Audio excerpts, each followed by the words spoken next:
Genèse, chapitre 43. Les fils de Jacob retournent en Égypte.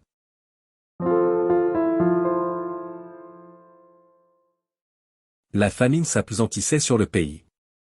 Quand ils eurent fini de manger le blé qu'ils avaient apporté d'Égypte, Jacob dit à ses fils, « Retournez, achetez-nous un peu de vivres. » Juda lui répondit, « Cet homme nous a fait cette déclaration formelle, vous ne verrez pas ma face, à moins que votre frère ne soit avec vous.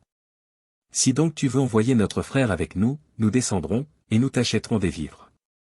Mais si tu ne veux pas l'envoyer, nous ne descendrons point, car cet homme nous a dit, vous ne verrez pas ma face, à moins que votre frère ne soit avec vous. » Israël dit alors, « Pourquoi avez-vous mal agi à mon égard, en disant à cet homme que vous aviez encore un frère ?» Ils répondirent, « Cet homme nous a interrogés sur nous et sur notre famille, en disant, votre père vit-il encore? Avez-vous un frère? » Et nous avons répondu à ces questions. Pouvions-nous savoir qu'il dirait, faites descendre votre frère? Juda dit à Israël, son père, laisse venir l'enfant avec moi, afin que nous nous levions et que nous partions, et nous vivrons et ne mourrons pas, nous, toi, et nos enfants. Je réponds de lui, tu le redemanderas de ma main. Si je ne le ramène pas auprès de toi et si je ne le remets pas devant ta face, je serai pour toujours coupable envers toi. Car si nous n'eussions pas tardé, nous serions maintenant 2 fois de retour. Israël, leur père, leur dit, puisqu'il le faut, faites ceci. Prenez dans vos sacs des meilleures productions du pays, pour emporter un présent à cet homme, un peu de baume et un peu de miel, des aromates, de la myrrhe, des pistaches et des amandes. Prenez avec vous de l'argent au double, et remportez l'argent qu'on avait mis à l'entrée de vos sacs, peut-être était-ce une erreur. Prenez votre frère, et levez-vous, retournez vers cet homme.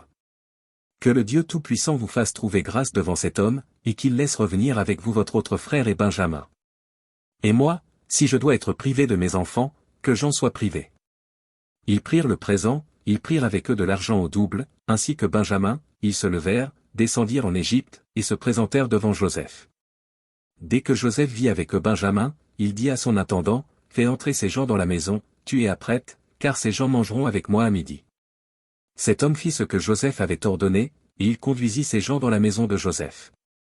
Ils eurent peur lorsqu'ils furent conduits à la maison de Joseph, et ils dirent, « C'est à cause de l'argent remis l'autre fois dans nos sacs qu'on nous emmène, c'est pour se jeter sur nous, se précipiter sur nous, c'est pour nous prendre comme esclaves, et s'emparer de nos ânes. » Ils s'approchèrent de l'intendant de la maison de Joseph, et lui adressèrent la parole, à l'entrée de la maison. Ils dirent, « Pardon. Mon Seigneur, nous sommes déjà descendus une fois pour acheter des vivres. Puis, quand nous arrivâmes, au lieu où nous devions passer la nuit, nous avons ouvert nos sacs, et voici, l'argent de chacun était à l'entrée de son sac, notre argent selon son poids, nous le rapportons avec nous. Nous avons aussi apporté d'autre argent, pour acheter des vivres. Nous ne savons pas qui avait mis notre argent dans nos sacs. » L'intendant répondit, « Que la paix soit avec vous. Ne craignez rien. C'est votre Dieu, le Dieu de votre Père, qui vous a donné un trésor dans vos sacs. Votre argent m'est parvenu. » Et il leur amena Siméon. Cet homme les fit entrer dans la maison de Joseph, il leur donna de l'eau et ils se lavèrent les pieds, il donna aussi du fourrage à leurs ânes. Ils préparèrent leurs présents, en attendant que Joseph vienne à midi, car on les avait informés qu'il mangerait chez lui. Quand Joseph fut arrivé à la maison, ils lui offrirent le présent qu'ils avaient apporté, et ils se prosternèrent en terre devant lui. Il leur demanda comment il se portait, et il dit, « Votre vieux père, dont vous avez parlé, est-il en bonne santé?